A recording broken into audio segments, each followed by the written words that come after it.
제가 간단히 제 소개를 드리면, 저는 아직 교회는 초신자입니다.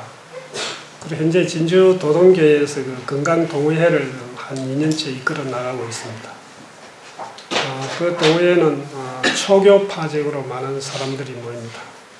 그리고 매주 월요일 되면 제가 오늘 여러분한테 들려드린 이런 내용과 비슷한 내용을 말씀을 전해드리고, 또 모르는 분들한테 이 건강 기별을 좀 전달을 하고 있습니다. 저도 일찍 금융기관에 봉직하고 있다가 은퇴해가지고 지금은 가정일을 좀 돕고 있습니다. 시간이 나는 대로 제가 여러분들보다 이 베델 수양원에 좀 먼저 왔습니다. 그런 의미에서 선배이죠. 와서 제가 이 사회생활을 너무 하라는 대로 안 하고 먹는 것과 행동하는 것과 움직이는 모든 것이 절제되지 않아가지고 저도 많이 아팠습니다. 안 아픈 데가 없을 정도로 많이 아팠는데, 여기 와서 건강기별을 받아들이고 보니까 제 몸이 좋아지고, 이게 진리구나. 그래서 제가 체험으로 받아들이니까 저도 여기에 대해 관심을 갖게 되고, 시간 나는 대로 여기에 서적도 좀 읽어보고, 또 인터넷 검색도 하고, 이런 관련 또 의사분들이나 교수님들을 만나 상담을 해보고, 또 들어보니까 제가 마음에 와닿아서 제가 조그마한 지식만 다른 이런 거 취합을 해가지고 제가 아는 대로 조금씩 정리를 해가지고 오늘 여러분들한테 몇 말씀 드릴까 합니다. 저는 올해 올해 임진이죠. 제가 임진생입니다. 다 60년 제가 이제 해가 돌아오면 한가십니다. 올해는 저희 해고해서 좀 더 이런 분야에서 제가 조금나마 봉사를 하는 것이 제가 보람을 가질 수 있는 유일한 것이다, 이렇게 생각하고 관심을 많이 가지고 앞으로 이 분야에 더 많은 것을 전달하면서 봉사하도록, 이게 이제 인생에 초점을 한번 맞춰볼까 합니다. 제가 오늘 여러분들한테 말씀드릴 것은 우리 인체의 항상성입니다. 항상성. 여러분들 항상성 좀 생소하시지요? 지금 대학교가 의대생들이 처음 접하는 것이 항상성을 기초로 해가지고 의학 공부를 가르치고 있습니다. 그래서 항상성이 아주 중요합니다. 우리 몸에서. 12가지 우리 인체에 있는 이 항상성을 높이기 위해서 어떻게 해야 되는 그 요인들을 12가지를 여러분한테 설명을 드리고, 왜 이것이 중요하냐, 이런 부분에 대해서 제가 부연 설명을 좀 드리겠습니다. 여러분들 미국에 혹시 여행하신 분들이 많이 계실 건데, 미국에 가면 미국 국립공원이 있습니다. 아주 유명한 1890년도에 그 미국에서 국립공원으로 최초에 지정을 한 그 요세미트 국립공원이 있습니다.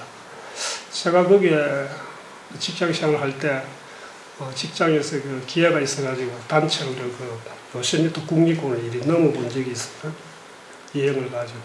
그 한쪽에는 눈이 있고, 또 거기에서는 산불이 나고 불이 타고 있고, 또 이쪽에는 봄이 와가지고 또 새싹이 돋아나고 울창한 나무가 있고, 그 요세미트 국립공원 그 산 고개를 능선을 넘어가니까 큰 폭포가 약 한 2,400피트 이상 되는 아주 큰 폭포가 물줄기를 뿌리면서 위에서 밑에까지 참 너무 길게 그 장관을 이루고 있는 아주 세계에서 유명한 미국의 최초 국립공원이 있습니다. 그 가이드의 말에 의하면 그 요세미트 국립공원에 대해서 이야기를 해줍니다. 말기 폐결핵 환자가 더 이상 이 세상에서 살 수 없을 지경에 이르렀습니다.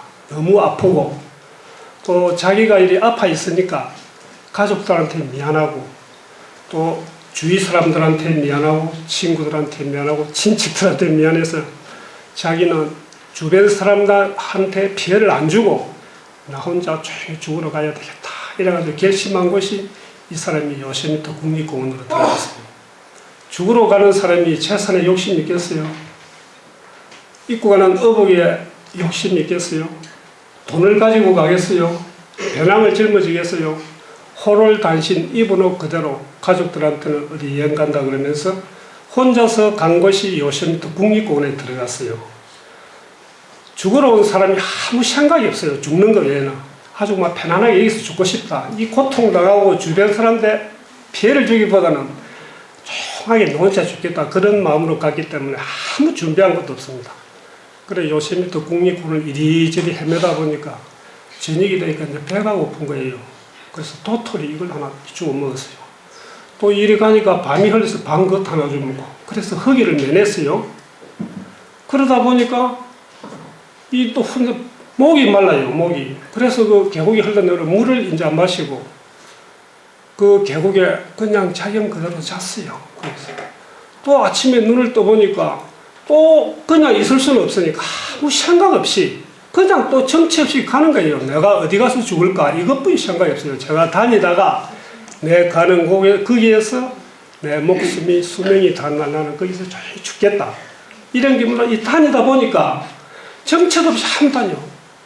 그러다 보니까 자기들이 해가 아침에 뜨면 걷고 걷다가 배가 고프면 산에 있는 나물도 캐어 먹고 뭐 도라지 뿌리든지 산약초든지 모든 뿌리 있는 그대로 먹을 만한 거는 그것이 먹었어요. 거기 먹으면서 독인가 약초인가 이런 것도 생각도 안 하죠. 독초는 먹으면 빨리 죽을 것이고 또 배가 고프니까 일단은 닥치는 대로 먹었대요. 그래가지고 거기서 하루가 지나고 이틀이 지나고 한 달이 지나고 안 죽더래요. 이상하게. 그래서 뭔가 아프다는 것이 조금씩 줄어든다는 게 느껴졌어요. 그래서 거기에 그 이야기한 내용이 요세미트 국립공원으로 들어간 그 말기 폐결핵 환자가 거기에서 몸을 나았대요. 완전히 나아왔대요. 그래 돌아와서 의사가 깜짝 놀랐대요. 어떻게 나았느냐. 왜 제가 서두에 이 말씀을 드리느냐 하면 오늘 제가 드릴 여러분들 이 말씀하고 무관하지 않기 때문에 말씀드립니다. 그래서 우리 인체의 항상성이 뭐냐고 항상성이란 것은 항상 내 몸이 정상으로 돌아가려고 하는 이 성질이 항상성입니다. 이 항상성을 이루기 위해서는 12가지 요인이 있습니다. 그죠? 그 12가지 요인을 하나하나 여러분한테 설명을 드리면서 부연 설명을 좀 드리도록 하겠습니다. 우리의 인체의 항상성. 제가 여기 말씀드리는 것은 아주 놀라운 자연의사라는 책이 있습니다. 우리 김평환 교수가 지은 그 책에 있는 것을 좀 발췌한 내용입니다. 우주의 삼라만상에 존재하는 모든 생명체는 스스로 정상 상태를 유지하려고 하는 자연 복구력이 있다. 이러한 회복력은 항상성 작용을 통하여 더 잘 이해할 수 있다. 우리 몸의 항상성은 천년 치료를 위한 진단과 처방을 이해하는 데 큰 도움이 된다. 사실 천년 치료란 자연 복구력, 곧 자연 회복력을 활용하는 것이다. 이런 회복 능력을 과학적인 설명으로 항상성이라고 한다. 그래서 여러분들이 항상성은 과학적인 설명 용어입니다. 그래서 항상성 우리 몸에 좋고 여기 지금 여러분들이 강주에서 학생과 어머님도 오시고 또 멀리서 몸이 좀 불편해서 오신 분들 다 목적은 한 가지입니다. 내가 좀 건강하게 살기 위해서 또 내 아픈 몸을 치유받기 위해서 여러분 오셨기 때문에 오늘 이 강의는 아주 유익하리라 봅니다. 여기서 말씀드리는 것은 천년 치유가 있습니다. 천년 치료. 여러분들이 생활하는 이곳이 바로 요세미트 국립공원이라 생각하면 되겠습니다. 강주에 오신 분들 그 무등산 공원이 참 아름답습니다. 제가 그 공원에 한 달 전에 갔습니다. 아주 설경이 아름답고 그래 저희 집사람하고 결혼 기념대에서 여행을 그쪽으로 떠났어요. 그래 갔더니만 발길이 닿은 곳이 강주고 강주에 가볼 만한 곳이 눈 덮인 무등산을 올라가게 됐어요. 그래서 그 산을 쭉 등산을 하고 그 강주 그린 호텔에 그 사립밤을 자면서 우리 6주년 결혼 기념일을 거기 사립밤 보내면서 이야기를 좀 많이 나누면서 갔다. 오늘 강주에서 많이 오셨기 때문에 그렇습니다. 그래서 여러분들 여기 오신 요게 베델 수양은 요세미트 국립공원이고 여러분들이 사실은 강주 무등산의 공원과 같은 이런 곳입니다. 죽으러 오셨다가 살아가는 곳이 바로 이곳입니다. 그죠? 베스트 라이프 천년치료가 얼마나 과학적인가를 단적으로 보여준다. 여러분들 베스트 라이프 들어보셨어요? 그 뉴스타트는 많이 들어보시죠? 그죠? 뉴스타트의 다른 용어가 베스트 라이프입니다. 여기 학생들이 많이 오셨으니까 잘 아시겠습니다. 베스트를 할 때 B는 무슨 약자냐면 베드타임 레스트입니다. 편안하게 잠자는 겁니다. 그죠? 잠자는 거. 하루에 7시간, 8시간 꼭 자야 되죠. 9시 이후에는 지침 들어가야 되죠. 아무리 늦어도 12시에서 2시 사이는 꼭 자야 되죠. 여러분들이 많이 들으셨을 거예요. 그 베드타임 베스트고 E는 뭐예요? 엑서사이즈, 운동입니다. 그죠? 하루 30분, 1시간 정도 여러분 그러시죠? 그겁니다. 그러셔야 됩니다. 왜 걷는 것이 중요하냐 여러분 생각해야 됩니다. 그 다음 베스트 할 때 S는 뭐냐 선라이트입니다. 선라이트, 태양입니다. 햇볕을 잘 쬐야 됩니다. 아무리 여러분들이 바쁘게 햇볕을 30분 이상 쬐야 됩니다.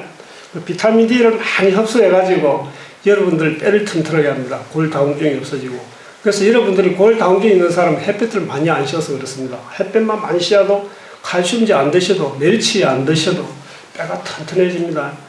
저도 제 인체에 그런 경험을 했어요. 제가 무릎 관절이 약간 따끔한 경우가 있더라고. 계단을 오르내릴 때. 어떨 때 그런 증상이 있는 운동 안 하고 집에서 있을 때, 책상에 앉아만 있을 때 그런 것이 있는데, 등산을 한다든지 많이 움직이면 그 증상이 없어져요. 일반적으로 생각할 때 무릎 관절이 이상했으면 산을 걸으면 더 많이 아플 텐데 왜 안 아플까? 의아하시죠? 해답은 거기 있습니다. 여러분들 꼭 운동을 하셔야 됩니다. 베스트 엑서사이즈하고 선라이트하고 T는 템퍼런스입니다. 그죠? 절제. 지나쳐도 안 되고 모자라도 안 되고 절도 있는 시간을 하셔야 됩니다. 여러분들이 정을 차로운 날 탁 세워놓은 그 마음이 스들검은 날 갈 때까지 초질간 변함이 없어야 됩니다. 그 절제된 행동입니다. 내가 서울대학교 가겠다 목표를 했으면 그게 갈 수 있는 공부를 해야 됩니다. 내가 신학대학 가서 목사가 되겠다 하면 또 그 신학 공부를 하셔야 됩니다. 그 여러분들이 세워놓은 그 자체가 여러분들이 템퍼런스, 절제입니다. 그죠? 딱 절도 있는 시간을 해야 됩니다. 그게 베스트고, 라이프 할 때 L은 뭐냐고, 사랑입니다. 러브. 경청 내에 내가 하나님에 대한 깊은 사랑이 있어야 됩니다. 하나님을 신뢰하고, 나를 사랑하고, 이런 경청 내인, 이런 사랑의 마음이 우리 마음에 있어야 베스트 라이프가 됩니다. 그 다음 제 I는 뭐냐고, 인테이크 워터입니다. 물을 많이 섭취해야 됩니다. 좀 전에 좀 물이 또 나올 것인데 여러분들이 물을 하루에 2600리터 이상 마셔야 됩니다. 1.8리터 한대지요. 나중에 여러분 그거 놉니다. 물 마셔야 됩니다. 여러분 오늘 물 드셨어요? 네. 물 먹는 게 정말 중요하다는 여기는 필수입니다. 여기 물 아주 좋아요. 우리 베들소에 있는 물은. 라이프 인테이크, 그 다음 제 라이프 F, 프레시 에어, 신선한 공기. 신선한 공기, 프레시 에어입니다. 공기, 맑은 공기. 서울 지하철역에가 라돈, 방사능 이런 물질이 많이 나돈다 그랬어요. 도심 속의 공기도 엄청 탁해요. 그 환경이 나쁘면 여러분들이 몸이 망가질 수밖에 없습니다. 그래서 프레시 에어. 마지막으로 E, 라이프 할 때 E지, 그죠? E는 eating light입니다. 그 너트리션하고 영양하고 같습니다. 좋은 음식을 먹어야 된다. 좋은 음식. 여러분들 혹시 여기 병 걸리신 분들 재수없어 걸렸어요? 왜 내가 이 암이 걸렸다 생각하세요? 왜 내가 당뇨가 왔다 생각하세요?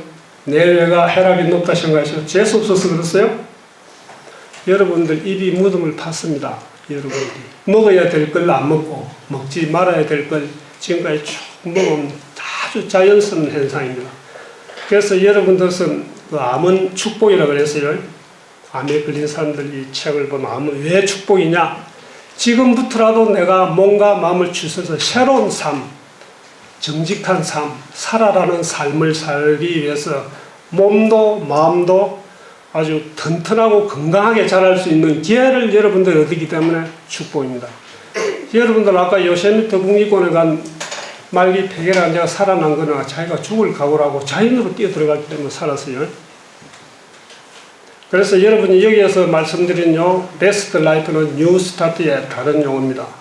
뉴 스타트는 잘 아시죠? 언제부터 뉴 스타트 용어가 생겼습니까?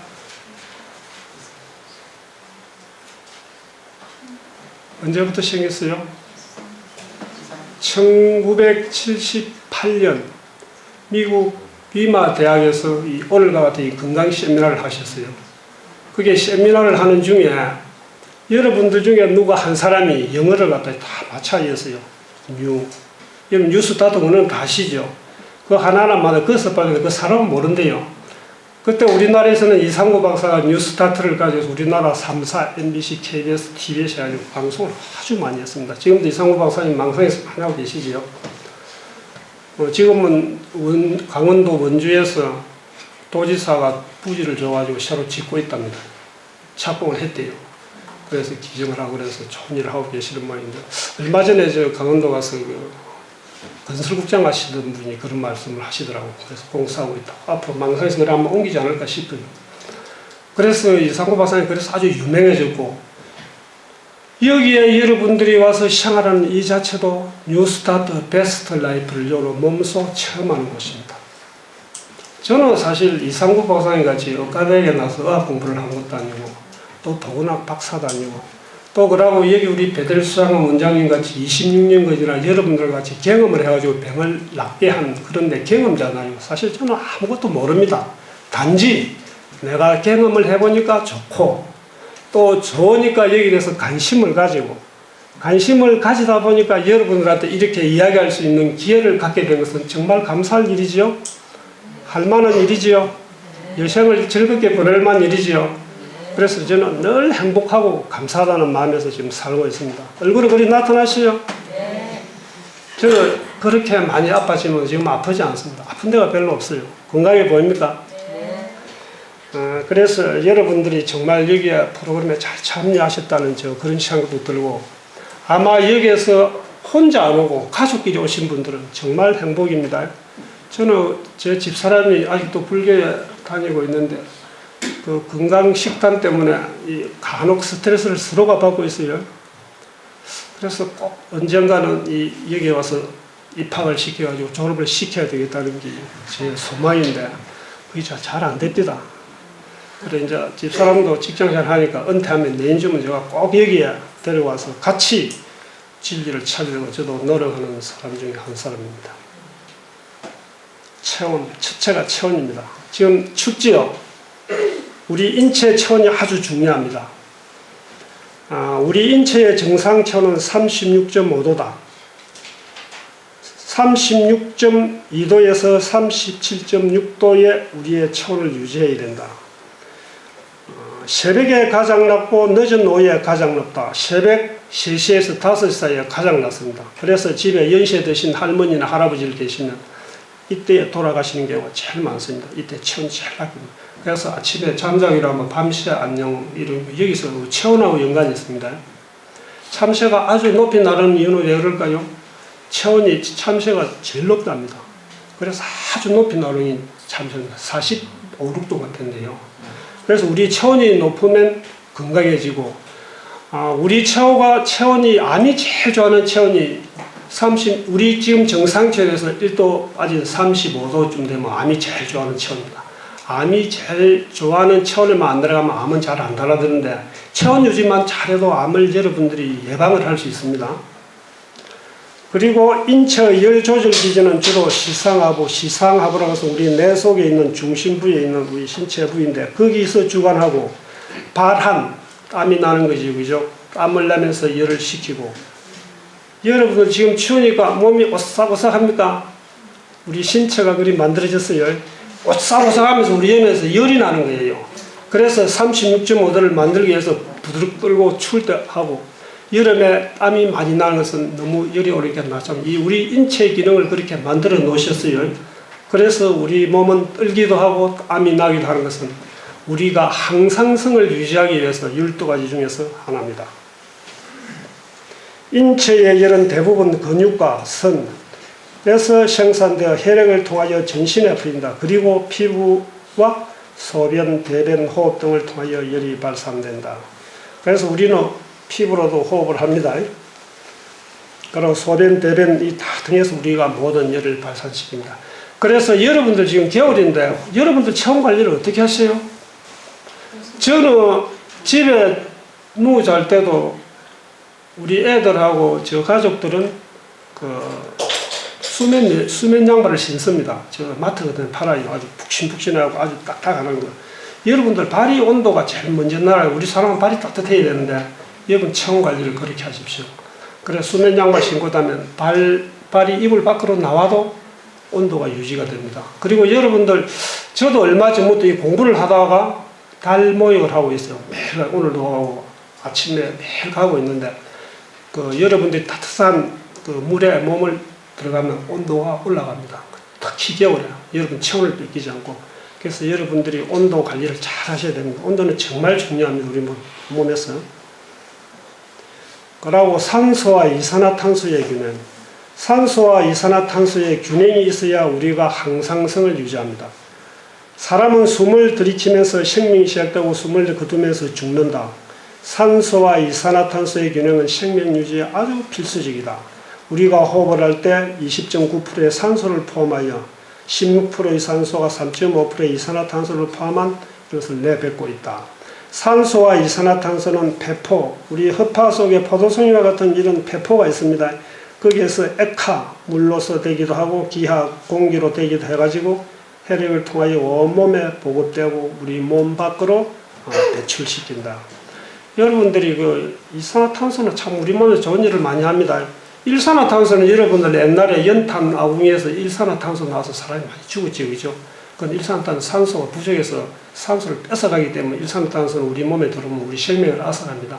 그리고 여기에 말하는 이산화탄소에서 우리 수소 이온 농도를 조절합니다.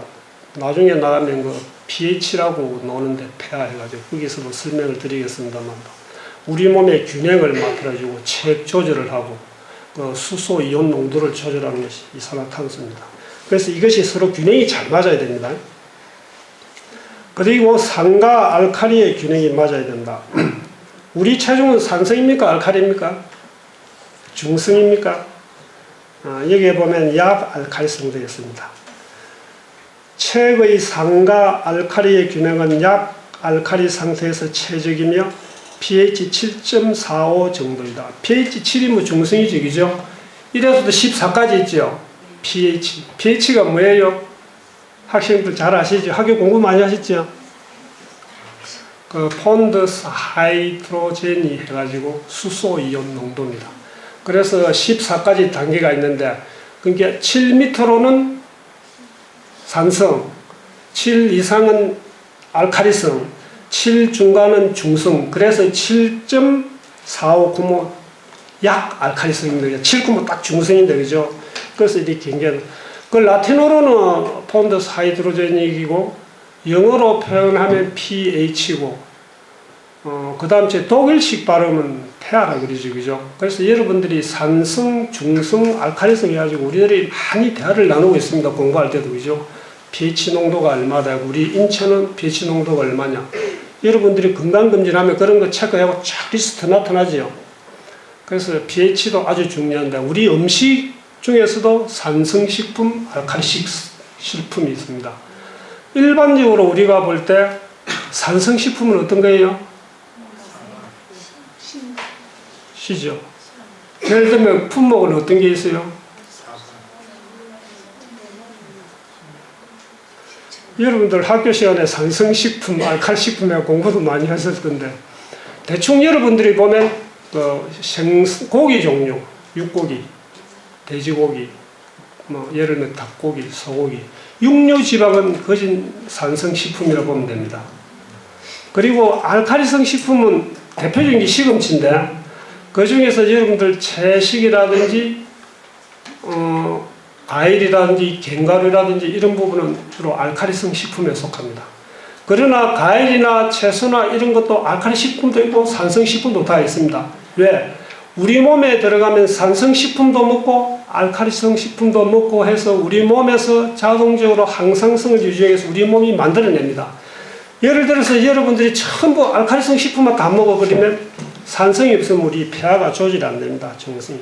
그래서 반드시 산성 식품은 다 나쁘다. 알칼리 식품은 다 좋다. 이게 아니고 골고루 먹어야 되는데 산성 식품, 알칼리성 식품이 채소, 견과류, 현미, 통곡류, 콩류 이런데 전부 골고루 다 들어있습니다. 그러면 여러분들이 야 나는 알칼리성 체질이 많아서 고기를 많이 먹어가지고 산성으로 전환시켜서 중성을 만들어야 되겠다 이런 생각으로 고기를 드실 분들은 안 드셔도 됩니다. 물론 고기를 먹으면 그것만으로는 여러분들이 유익을 얻을 수도 있습니다만은 고기의 어떤 부분이 안 좋아요?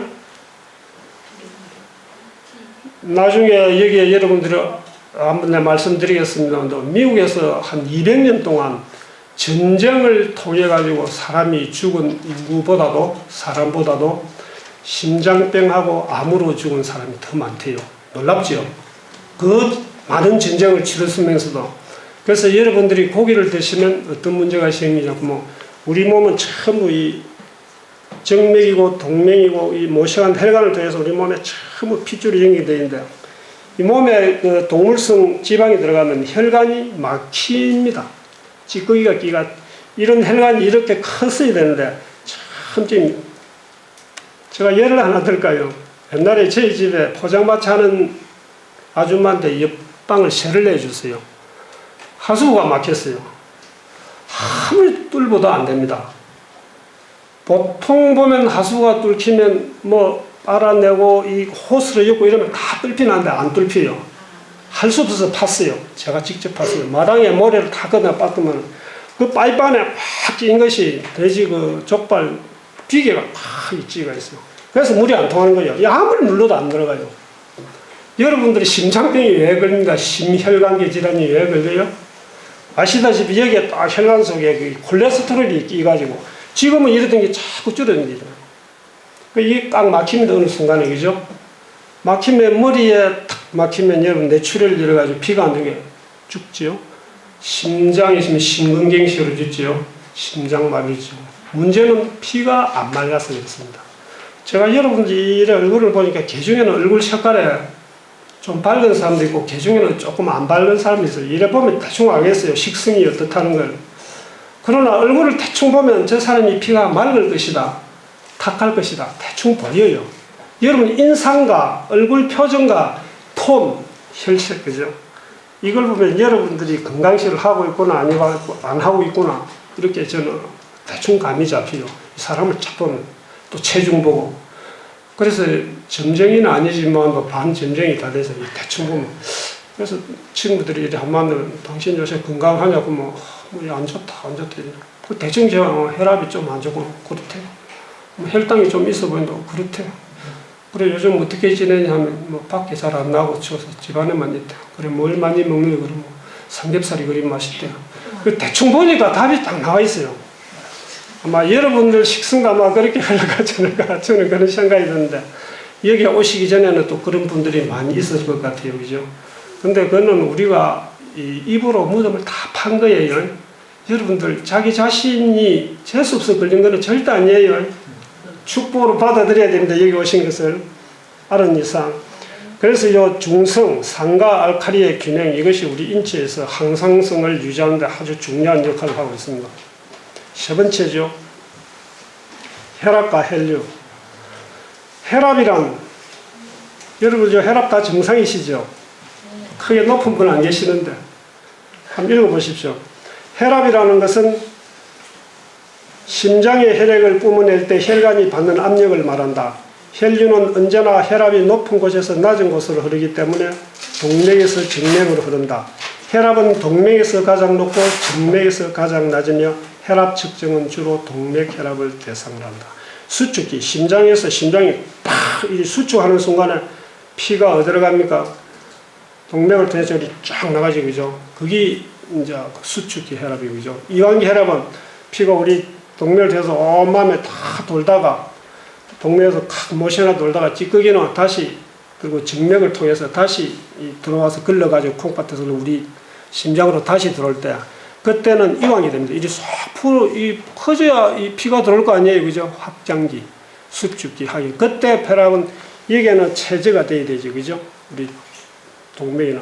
그래서 혈압이 수축 혈압, 확장기 혈압 해가지고 120, 80이 정상이죠, 그죠? 이게 정상을 이리 움직여야 되는데 여러분들이 식생활이나 생활 습관이 잘못돼가지고 이 혈이 제대로 안 돌았을 때 여러분들은 항상성을 유지할 수 없습니다. 그래서 몸이 망가지고 있습니다. 그 12가지 중에서 한 가지라도 이상이 있으면 여러분들은 질병이 달라든 것입니다. 혈당은 정상 수치가 80에서 120mg이고 공복 시 110, 그리고 식후 2시간 뒤에 140 이하이면 정상이다. 여러분들 혈당이 높으면 당뇨병이 되죠. 여러분들 혈당이 왜 높아집니까? 한번 생각해 보셨어요? 학생들 왜 혈당이 높아지고 당뇨가 됩니까? 왜 그런 병이 생겨요? 요 계속해 보니까 몇 분은 혈당이 좀 서서히 안 좋으려고 하는 분이 좀 보이는 것 같아요. 우리 학생들 중에도. 요즘은 그 성인병이 아니에요. 왜 성인병이 아닙니까? 생활 습관이 잘못되면 초등학생한테도 고혈압, 당뇨가 오고 중학생, 고등학생한테도 오기 때문에 성인병이 아니고 생활습관병으로 우리나라 내과 학회에서 이름을 바꾼 겁니다. 지금은 그래 성인병 용어를 쓰면 안 됩니다. 옛날 이야기지. 이름이 이미 바뀌었어요. 우리 내과 학회에서. 여러분들이 그 음식을 입으로 착 먹으면 입에서 꼭꼭 씹으면서 침샘이 나가지고 그 음식이 메가당으로 싹 바뀌어요. 입에서 침하고 식하기. 그래서 소화를 좀 시켜요. 그래서 쭉 씹고 이제 시리전에서 위로 쭉 내려가는데 위에서 이제 쪼물락쪼물해서 이제 그 포도당으로 이제 바뀌어요. 그 음식물이 메가당에서. 그리고 글루코스라는 이름으로 바뀌어가지고 이렇게 됩니다. 그게 다시 이제 내려가면서 당으로 변해가지고 우리 혈에 피 속에 이제 다시 전달을 하게 됩니다. 그죠? 피 속에 그 들어갈 때 그 당이 혈당입니다. 혈당. 이 혈당이 예를 들어서 우리 여러분들 잘 아시겠지만 우리 소화기관은 약 9m 됩니다. 입에서 먹고 이 직장에서 항문까지 놓을 때 그 길이가 9m 되는데 우리 소장 대장 길이면 한 6m 됩니다. 여기서 같이 쭉 되는데 우리가 여러분들 올 저녁에 먹은 음식이 9m 그걸 쫙 흘러내려가고 있습니다. 이렇게 음식 먹은 것이 소화되고 있고. 왜 여러분들이 5시간, 6시간 이전에는 간식을 하지 마라 그래요? 원리를 아세요? 그 음식이 입에서 씹고 위로 내려가고 소화가 되고 항문으로 놓을까지 소화기관이 다 거치는 정도가 적어도 한 7시간 걸려요. 5시간에서 7시간. 그러니까 여러분들이 밥을 먹고 나서 한 5시간 내지 7시간 지내야 되는데 간식을 하면 주스 한 잔이라도 소화가 작업을 하는데 방해를 줍니다. 지금 열심히 내가 일을 하고 있는데 또 다른 음식물이 들어가기 때문에 그걸 제껴놓고 또 계속 일을 하게 됩니다. 그러면 피곤해서 늘 위가 일을 합니다. 그러니까 여러분들 주무실 때 뭐 드시면 아침에 속이 툭툭하고 안 좋지요. 기분도 늘 안 좋지요. 왜? 내 몸은 잤지만도 내 위는 밤새 일을 했기 때문입니다. 그래서 여러분들이 혈당에 당이 많은 이유는 여러분들이 무슨 음식을 많이 먹어서 그렇느냐 하면 육고기를 많이 드셔서 그러세요. 육고기는 섬유질이 한 개도 없습니다. 근데 섬유질이 많은 것은 여러분도 잘 알지만도 시래기, 그죠?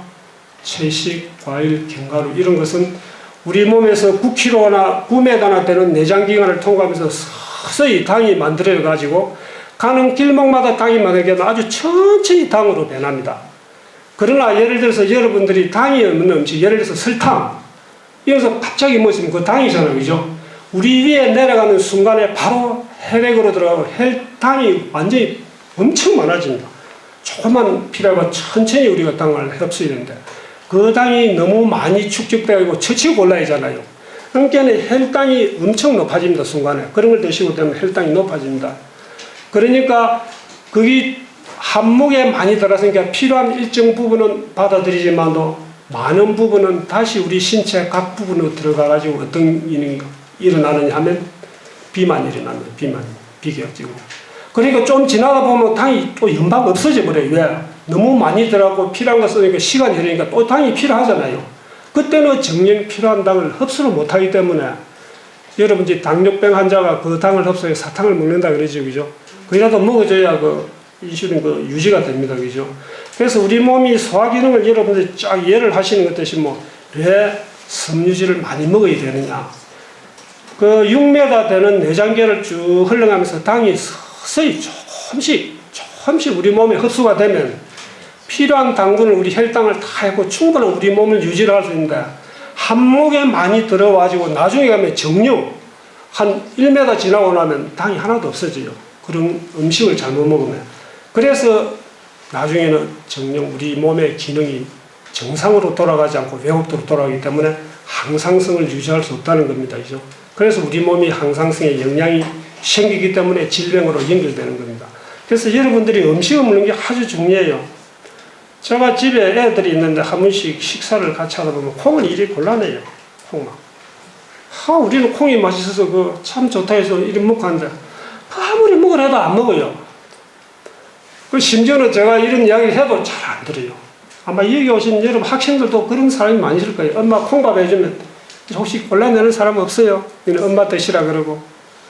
콩을 먹으면 우리 인체가 어찌되나 메커니즘, 그죠? 이 기능을 알고 나면 여러분들이 엄마하고 콩 내주셔야 이래 할 거예요. 체액 조절. 인체는 매일 2600ml의 물을 섭취하고 2600ml의 물을 배출해야 한다. 일반적으로 음식과 함께 섭취하는 물이 매일 1100ml 정도이고 신진대사 과정에서 이중 생성되는 물이 약 300ml 정도가 되므로 나머지는 마시는 물로 보충되어야 한다. 우리 인체에 물이 정말 중요합니다. 저도 물 먹는 것이 아주 철두철미하게 지키고 있습니다. 아침에 딱 눈만 뜨면 제가 너무 차게 드시면 안 돼요. 미지근하게 드셔야 됩니다. 60개월에. 왜? 아까 온도에 대해서 이야기했죠. 우리 체온. 갑자기 들어가면 우리 위가 그 물을 이리 따숩기 위해서 에너지가 너무 낭비가 많이 됩니다. 그래서 미지근하게 따숩가지고 저를 콕 2컵 마십니다. 큰 컵에. 그리고 다음 식사하기 1시간 전에 또 2컵. 또 저녁 식사 전에 2컵. 저녁에는 잘 안 마셔요. 밤에 또 소변 많을까 싶어서. 그래서 어쨌든 저는 이 물을 꼭 섭취하고 있습니다. 여러분들도 물로 아주 열심히 드십시오. 저도 이거 물을 처음에 습관이 안 들어 어렵게 하다 보니까 식사 시간에 내가 숟가락 들면 물을 안 먹었구나 하고 그때는 이미 늦잖아요. 그죠? 그런 경우가 참 많아요. 그래서 심지어는 저는 알람을 해놨어요. 식사 시간 되면 휴대폰에다가 알람을 해가 따르릉 하면 정수에 가서 먹고. 이렇게 여러분들이 생활 습관만 딱 정해놓으면 이 생활이 돼버린데 지금은 딱 그 시간에 틀림없이 물이 안 들어오고 몸이 반응을 해요. 입이 마른다든지 갈증이 난다든지. 그 몸이 항상성을 유지하기 위해서 물을 요구하고 있는 겁니다. 그러나 이 항상성을 여러분들이 핑계치고 생활하다 보면 그 몸이 그 인체를 이 무디져 버리거든. 우리 몸이. 그죠? 이 우리 주인은 물을 이 시간에 안 먹는 사람이구나. 굳이 내가 물을 끓여오라고 할 필요 없다. 그리 해도 잘 되지도 않을 뿐더러. 허나 여러분들이 항상성에 대해서 관심을 가지시고 그렇게 하신다면 일정한 시점이 되면 물을 안 먹으면 여러분들이 못 살 정도로 괴로워요. 그리고 여러분들이 간식을 하면 너무 속이 더부룩하고 힘들어요. 그래서 이 베스트 라이프 뉴스타터 이 건강식은 여러분들이 몸에 딱 받아만 들이면 나중에는 그걸 안 하면 불편해서 못 살 정도예요. 그러니까 진리입니까? 건강기별은 진리입니다. 여러분 진리. 저도 남의 말 잘 안 듣거든요. 진리로 제가 체득을 했기 때문에 제가 받아들이는 거예요. 호르몬 분비 조절. 호르몬이란 인체를 지배하는 여러 가지 과정들, 곧 신체적, 지성적, 성장, 사춘기, 생식, 신진대사, 인격 개발, 내외적 여건에 오는 스트레스에 대한 대응, 그리고 항상성의 유지를 원활하게 작동하도록 해주는 것이다. 여러분들 50대 되면 갱년기가 온다고 이는 자연스러운 현상으로 받아들입니까? 특히 여성분들. 그거 받아들이면 안 됩니다. 여러분들이 정상적으로 생활을 안 하기 때문에 오는 결과지 나이가 들기 때문에 갱년기가 오는 거 아닙니다. 갱년기를 엄청 늦출 수도 있고 당길 수도 있습니다. 그러나 여러분들이 오늘 이야기하는 12가지 항상성에 대해서 이해를 잘 하시면 그런 걸 여러분들이 몸으로 느낄 수 있을 겁니다. 그러고 면역계와 백혈구. 인체는 약 1조 억 개의 백혈구를 가지고 있다. 그러고 1세제곱 밀리미터의 혈액 속에 5천 내지 1만 개의 백혈구가 있다. 적혈구와 백혈구 수의 비율은 700대 1이다. 우리 인체의 면역을 주장하는 대부분의 면역세포를 포함하여 모든 혈액세포는 골수에서 생성된다. 여러분들 백혈구가 많은 거예요? 무슨 작용을 해요? 우리 몸에? 병균이 오면 잡아먹습니다. 저항력을 가지고 있습니다. 그래서 백혈병이 왜 걸리냐 하면 병균이더라도 싸움을 할 수 없도록 조직이 망가진 겁니다. 혈액 자체가 탁해가지고. 적혈구는 산소를 운반하고 모든 운반책을 하고 있습니다. 그래서 우리 몸에는 백혈구와 적혈구가 있어가지고 이 바란스를 맞춰줍니다. 그리고 여러분들도 다음에 또 가면 이 면역에 대해서 놉니다. 즉 혈분을 좀 전에 했고, 세계적으로 유명한 면역학자가 있습니다. 일본의 아보드로라고 이런 사람이 있습니다. 그죠? 그 면역학자는 우리 몸의 그 기능을 자율신경 기능으로 조절해 놨습니다. 그래 교감신경과 부교감신경이 이 바란스를 이루었을 때 우리 몸은 건강하다. 그런 걸 설명을 했습니다. 활동과 휴식. 여러분들 일하는 때는 일하고 쉬는 때는 쉬어야 됩니다. 우리가 여러분들 다 교회 다니시니까 제7일은 편히 쉬는 날입니다. 일주일 동안 일을 해도 쉬어야 됩니다. 하루는 24시간, 1년은 12달, 1년은 365일 그 주기가 있듯이 우리도 아침에 일어나서 저녁에 잘 때까지 생활 리듬이 있어야 됩니다. 그 리듬이 깨지면 안 됩니다. 그죠? 일을 할 때는 일을 하시고 쉬실 때는 쉬셔야 됩니다. 그것이 여러분들이 바란스가 안 맞을 때 여러분들이 항상성이 결여됩니다. 그래서 여러분들이 휴식과 이 활동의 주기는 계속적으로 유지되면 유전으로 세대를 이어 전달된다. 사람이 충분히 휴식을 취하지 못하고 과로와 스트레스, 수면 부족 상태가 이어져 생체 리듬이 깨어지면 각종 질병이 생긴다. 다음 교감신경, 부교감신경 이거 뭐죠? 자율신경계는 항상 교감신경과 부교감신경으로 구분이 되어 있습니다. 조금 전에 제가 말씀드렸다시피 면역학의 세계적인 근위자 아보드로가 면역혁명책을 통해서도 이렇게 설명을 해놨어요. 여러분들이 어떤 때 교감신경이고 어떨 때 부교감신경이 상태인지 아십니까? 여러분들이 열심히 움직이고 활동 많이 하고 숨이 헐떡거릴 정도로 많이 움직이고 흥분되고 막 격하고 이럴 때 여러분 몸 상태는 교감신경 상태입니다. 그럼 여기 말하는 부교감 상태는 부교감신경 상태는 어떤 상태냐? 조용히 있는 겁니다. 그리고 또 이리 누웠다가 또 일어났다가 아무것도 안 하고 이게 부교감입니다. 여러분들 누워있으면 편안하다고 건강한 것이 절대 아닙니다. 누워있으면 여러분들 그 건강을 해칩니다. 그래서 운동하는 것과 쉬는 것이 바란스가 맞아야 됩니다. 이게 항상성 유지의 절대적인 요소입니다. 여러분들 아토피가 어떻게 생기는 거 아세요? 저는 체험을 했는데 제가 손주를 좀 길러가 딸애가 시니까 아빠 우리 애가 지금 아토피가 안 돼 어떻게 해야 되냐 데리고 왔더라고요. 그래서 여기에 아보드로가 이야기하는 그 아토피는 부교감이 너무 강한 상태야. 그래서 뭐 했느냐 하니까 집에서 아무것도 안 하고 애 데리고 너 집에 있을 때 아무것도 안 하고 그러니까 애가 너무 부교감 신경 상태만 있었던 거예요. 그래 그 책에 보면 이렇게 돼 있어요. 애기를 듣고 햇빛이 날 때 땀이 흘리도록 산을 데리고 가라 그랬어요. 산이나 들로. 그래 하루 종일 뛰놀아라 그랬어요. 제가 가까운 야산에 데리고 가서 햇빛일 때 하루 놀고 이틀 놀고 3일 되니까 전부 사라집니다. 물론 아토피가 음식으로도 영향을 많이 받습니다만도 이 햇볕 그 다음 제 부교감 신경의 상태를 교감 신경 상태로 옮겨주는 거 그러면 이 바란스가 맞습니다. 그래서 아토피가 치료가 된다 그러죠. 그래서 제가 우리 애기 손주를 갖다 그렇게 해서 낫게 해본 적이 있어요. 그래서 우리 애는 뭐 좀 이상이 있으면 이리 저한테 잘 데려와요. 제가 애기를 좀 길렀거든요. 은퇴하고. 그래서 아주 요 뉴스타트를 저는 길러본 경험이 있기 때문에 시간 내면 말씀할 계획이 있습니다. 여기 부교감 신경도 마찬가지입니다. 좀 전에 제가 여러분들 말씀드렸죠. 다음 두뇌 조절이 있습니다. 우리 두뇌는 약 130억 개의 신경세포로 조직돼요. 우리 뇌가. 엄청 많죠. 신경세포가. 그리고 우리 뇌의 이 무게가 약 3파운드 된답니다. 우리 뇌 무게. 1파운드가 몇 그램이에요? 영국식 단위로 학생? 1파운드가 약 354g 정도 됩니다. 그죠? 그럼 뭐 453g이 1파운드입니다. 그럼 뭐 430 우리 뇌가 약 13kg 1.3kg 정도 1.34kg 정도 무게가 된대요.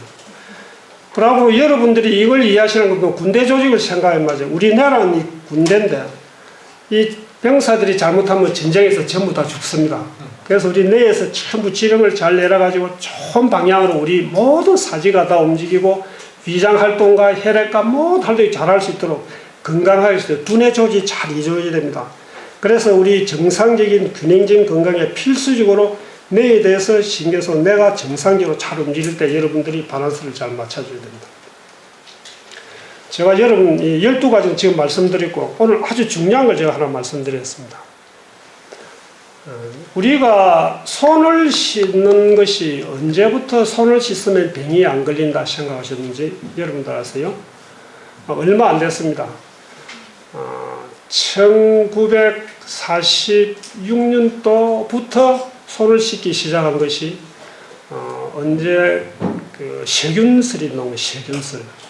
우리 몸은 세균에 의해서 병이 일어나고 세균에 의해서 감염돼 가지고 그 병으로 인해서 우리가 죽는다고 주장한 사람이 그 프랑스의 파스테르 그 박사가 있습니다.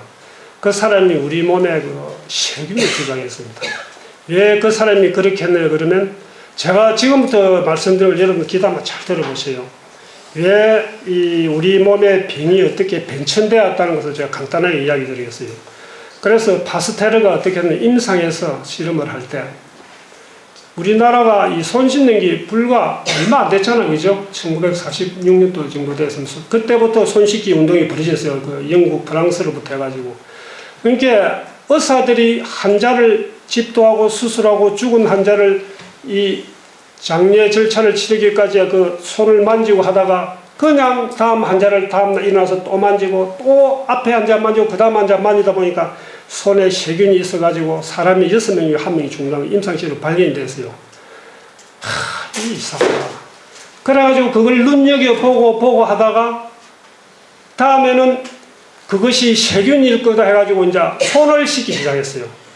그래가지고 손을 씻고 보니까 그 다음에는 얼마냐 한 달 지나서 6명 중에 1명 죽던 사람이 24명 중에 1명이 죽더래요. 그 세균에 의한 감염이 이제 없어져. 그 다음 제가 또 한 달이 지나서 약 46명이 또 살아나. 그 중에 1명이 죽더래요. 아, 그래서 우리 몸은 세균이 들어가면 사람이 빨리 죽구나. 이게 임상으로 통해서 파스테르가 1890년도 이 세균슬이라는 슬을 피력을 해가지고 우리 몸은 세균만 죽여주면 나을 수 있다.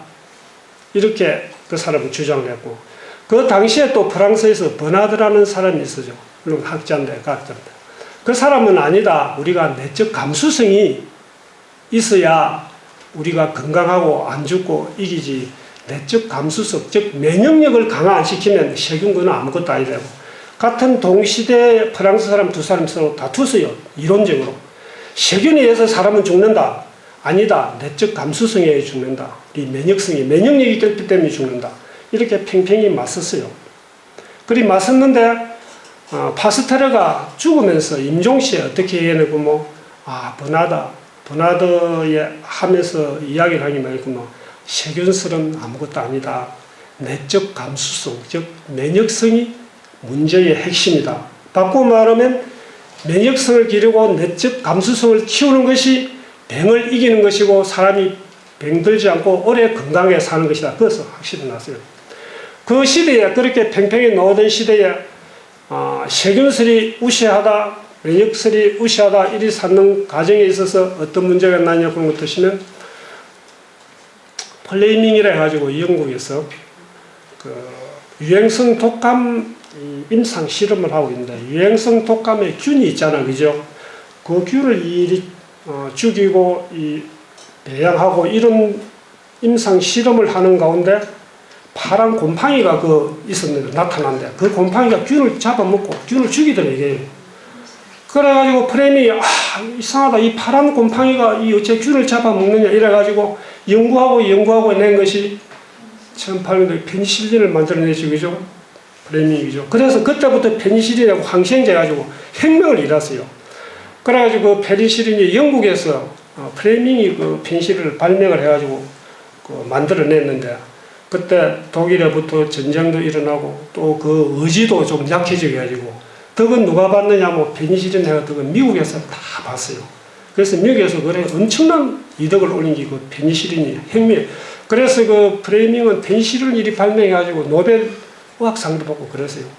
그럼 여러분들 지금 생각할 때, 야, 이 마이신이 있으니까 이제 병급 하나도 없잖아요. 뭐 암이고, 뭐 당뇨고, 혈압이고, 펜신 주사 한 병 맞으면 전부 나는데 그게 한때 얼마나 유행했어요. 그죠?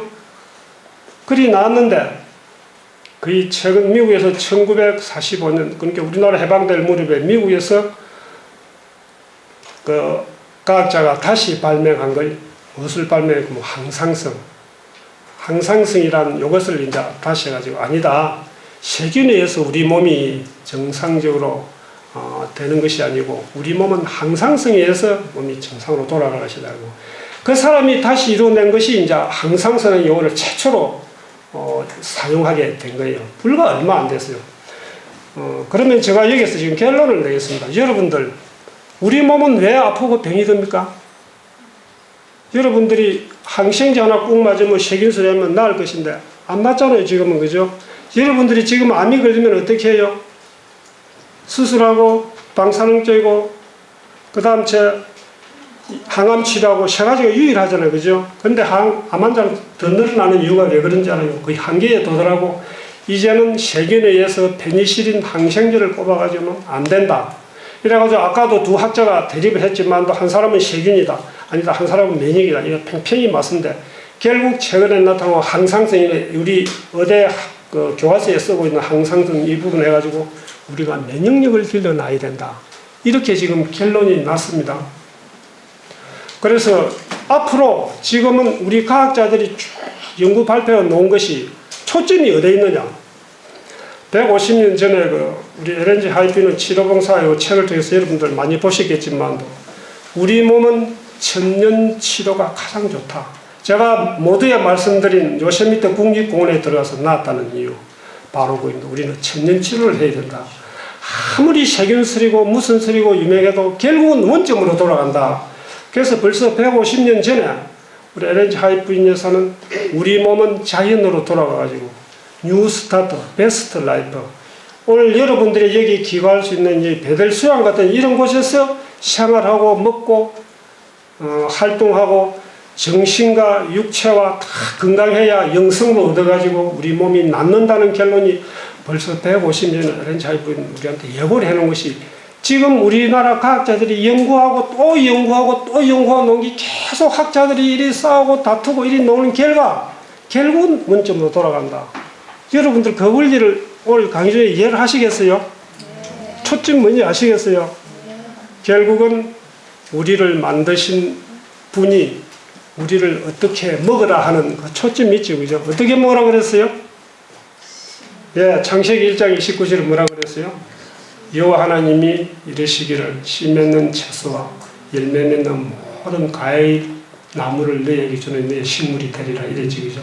그래서 여러분들이 먹으라 하는 것만 먹고 생활하면 건강하게 튼튼히 자랍니다. 그죠? 이것이 놀라운 자연 의사입니다. 이것은 자연 치유는 돈도 안 들고 부작용도 없고 한 번 치료되면 치유가 됩니다. 그런데 여러분들이 드신 약은 치유는 안 됩니다. 그죠? 치료는 일시적으로 되고 일시적으로 응급조치는 돼요. 그래서 여러분들은 오늘 이 시간에 들은 것은 우리 몸의 항상성을 유지하기 위해서 천년치료를 따라야 된다. 뉴스타트 건강기별을 진리로 여러분들이 받아들여도 정말 손색이 없고 이렇게 함으로 해서 우리 가족뿐 아니라 친척이나 이웃 사람들이 모두 건강한 몸으로 몸도 건강, 마음도 건강, 영성도 건강 이런 생활이 여러분들한테 이어질 것을 저는 확신합니다. 두서없이 오늘 몇 말씀 드리고 시간 되고 이것을 마치고 감사합니다.